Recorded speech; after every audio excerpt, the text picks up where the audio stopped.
Salut tout le monde, donc aujourd'hui petite vidéo spéciale dans laquelle je vais vous présenter un peu ma moto, répondre aux questions que vous aurez pu me poser via les commentaires. Donc pour commencer, ma moto c'est une 125YZ de 2006. Dessus il n'y a pas grand chose qui est d'origine mis à part le cadre et le bas moteur et les suspensions. Étant donné que on a un moteur qui est entièrement de chez Athena et VHM avec un vélo de chez Athena qui est renforcé, si je me trompe pas, faudra que je le vérifie mais normalement c'est ça, et une culasse haute compression de chez VHM. Donc pour ceux qui se demandent à quoi ça sert d'avoir la culasse VHM, c'est tout simplement pour avoir un meilleur rendement moteur, plus de puissance dans les hauts régimes et plus de couple à bas régime. Donc voilà à quoi ça sert. Ensuite j'ai une ligne qu'on verra pas là parce qu'elle est derrière, c'est un pot FMF, une ligne FMF classique comme on peut en retrouver plein, et un silencieux de chez Bud Racing avec l'embout carbone. Il faut que je répare parce qu'il s'est cassé dans la dernière vidéo que j'ai sorti normalement, si je me trompe pas. Il y a les repose-pieds, c'est des repose-pieds Scar, donc avec les hausse-pics pour bien tenir tes pieds quand tu roules,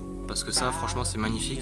Il y a rien, enfin du moins pour mon avis moi, il y a rien de mieux, c'est ce qu'il y a vraiment de mieux niveau grip. Ensuite il y a les protections là, les protections de cadre qu'on voit là.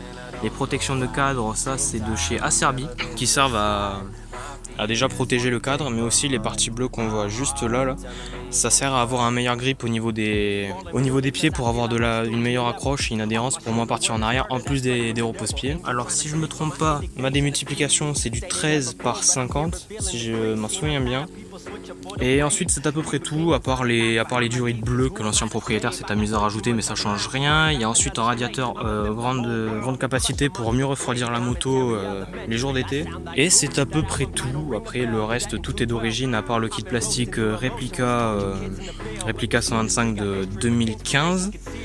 Et voilà, donc là maintenant je vais répondre à toutes vos questions que vous m'avez posées en commentaire par rapport à ma moto, et dans une prochaine vidéo on s'occupera de la moto à Clément. Donc je vous invite sur ça à aller bombarder les commentaires de questions pour la moto à Clément, et on y répondra dans une prochaine vidéo à venir. Donc je vous laisse avec le reste, à tout de suite. Alors question de Road Rider.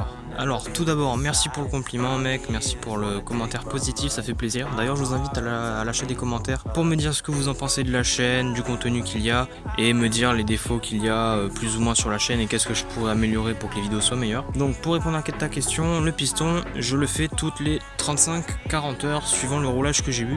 En général je vais faire un piston sur deux, c'est à dire que là j'ai un piston et des segments qui sont neufs. Donc quand j'aurai fait 40 heures je changerai que les segments, et la fois prochaine où je le ferai je changerai piston et segments. Comme ça me permet d'avoir un coût qui est réduit étant donné que je change que les segments, comme j'ai une conduite qui est cool pour l'instant parce que je tape pas encore dedans, je débute encore un peu. Donc changer les segments une fois sur deux ça suffit. Donc moi je sais ce que je fais et ça a toujours très bien marché, donc tant mieux. Mais si je vois que mon piston est abîmé et qu'il est rayé de partout, je prends pas le risque, je change piston segment et c'est reparti pour un tour. La cage à aiguille je la fais systématiquement une cage à aiguille au moins c'est réglé et je risque pas de péter ma bielle ou mon piston. D'ailleurs petite astuce pour ceux qui se demandent où est-ce que je cache le compteur d'heure. Le compteur d'heure, moi je l'ai mis ici, là, vous voyez. Je l'ai mis à l'intérieur de la boîte à air, donc là je suis à 17 heures, donc j'ai encore une vingtaine d'heures à faire avant de changer les segments. Et quand ces 20 heures seront passées, donc je pense qu'elles vont vite passer étant donné que là normalement dans 2 semaines à partir du moment où je sors la ville, il va y avoir une grosse session de roulage, je vous montrerai ça en vidéo et tout. Notamment sur Snapchat, donc on a créé un Snapchat spécialement pour la chaîne, sur laquelle on montrera toutes les fois où on roule, comme ça vous pouvez savoir où est-ce qu'on est pour venir nous voir, etc. si jamais vous voulez. Donc ça sera un moyen de communiquer aussi autrement que dans les commentaires, et ça sera beaucoup plus direct. Voilà, donc je vous invite à nous ajouter sur Snapchat, on est très réactif et on répondra au maximum de vos questions. Question de Smile par rapport à la vidéo que j'ai faite sur mes disques d'embrayage. Est-ce que tu les as changés? Alors non, j'ai pas changé mes disques d'embrayage. J'étais censé les changer, donc si jamais tu regardes cette vidéo et que tu te souviens que j'avais dit oui, c'est parce que j'étais censé commander les disques, mais au final je les ai pas fait parce que j'ai trouvé une solution bien meilleure que ça. Mais pour ça j'y répondrai dans un autre commentaire qui vient juste après. Donc non, j'ai pas changé mes disques d'embrayage.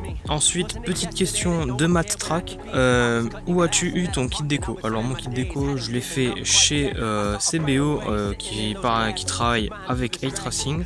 Voilà, donc comme on peut voir là avec le logo CBO et le E de chez Eight Racing. Je vous mettrai aussi leur site dans la description. Question suivante, donc question de Goat321, je sais pas si ça se prononce comme ça, excuse-moi d'avoir écorché ton prénom si jamais. Est-ce que c'est un kit plastique réplica? Alors oui, c'est un kit plastique réplica, 125 de 2016 si je me trompe pas. De toute façon, vous aurez tout dans la description si jamais vous cherchez. Donc c'est un kit plastique de 2015-2016 qui est adaptable, que j'ai acheté sur FX Motor. Ce n'est pas un kit plastique réplica 4 temps, comparé à ce qu'on pourrait croire à l'espace que j'ai ici, qui est juste énorme et qui fait un peu dégueulasse, je trouve.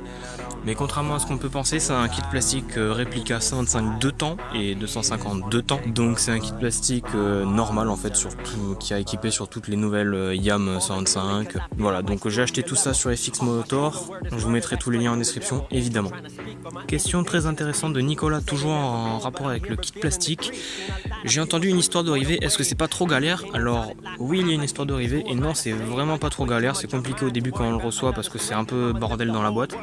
Mais en gros, là sur ton kit plastique, je sais pas si on va bien voir, sur ton kit plastique, tu vois là, ici à la jonction entre le kit plastique et notre boîte à air qui est derrière, qu'on voit qui est dégueulasse par rapport au plastique, il y a des petits rivets ici, ici, et il y en a un troisième en dessous. Donc il faut que tu tombes la boîte à air complète, donc il faut que tu tombes ton bâti à l'arrière, ta selle, tous les plastiques, tout. Une fois que tu as tombé ta boîte à air, ton châssis ici, et que tu as tout tombé, tu pourras retirer ces plastiques là en retirant tes rivets, et il y a tout qui sort d'un coup, et tu auras juste à remettre les rivets neufs qui sont fournis avec le kit plastique. Donc tu auras juste à te démerder pour trouver un mec qui peut te prêter une riveteuse, et ça sera nickel, et après ça tient. Question de MX Rider, sur le terrain de Candy, sur une de nos vidéos, tu m'avais demandé est-ce qu'ils m'ont demandé la licence. Alors à Candy, oui, ils te demandent la licence, pas forcément la licence FFM, mais un permis importe. Peu importe, par exemple, tu as le permis AM, je vais dire une connerie, le permis 50 par exemple, et tu as un cross et que tu veux aller rouler à Candy, bah tu peux, étant donné que tu as un permis et que tu es assuré. Par contre, si tu n'as pas de permis, ils t'accepteront pas, à part si tu passes sans leur montrer, mais bon, si tu te fais choper, c'est un peu la merde pour toi. Voilà tout le monde, la vidéo est désormais terminée. Donc j'espère que cette vidéo vous aura plu, ça m'aura fait plaisir de vous parler de ma moto. Donc dans la prochaine vidéo de ce type, on parlera de la moto de Clément, donc n'hésitez pas à poser toutes les questions qui vous passent par la tête par rapport à sa moto. N'hésitez surtout pas aussi à nous ajouter sur Snapchat, on mettra régulièrement des stories de là où on va rouler, de ce qui se passe sur les motos, de quand est-ce qu'il va sortir une vidéo, etc. Tout ce qui est en rapport avec la chaîne et le motocross. N'hésitez surtout pas aussi à vous abonner et activer la petite cloche, comme ça vous savez quand est-ce qu'on sort une vidéo. Aussi à liker et à partager la vidéo, ça nous aide vachement. C'est ce qui nous motive en fait, parce que le fait de savoir qu'on a une communauté derrière nous qui nous aide, une communauté qui nous suit, c'est grave motivant pour faire des vidéos, et c'est ce qui pousse à faire de plus en plus de vidéos. Donc n'hésitez surtout pas à liker, à vous abonner, à partager la chaîne à un max de vos potes qui kiffent aussi la moto. Donc voilà, n'hésitez surtout pas à faire ça, ça nous fera surtout plaisir, ça nous fera grave plaisir.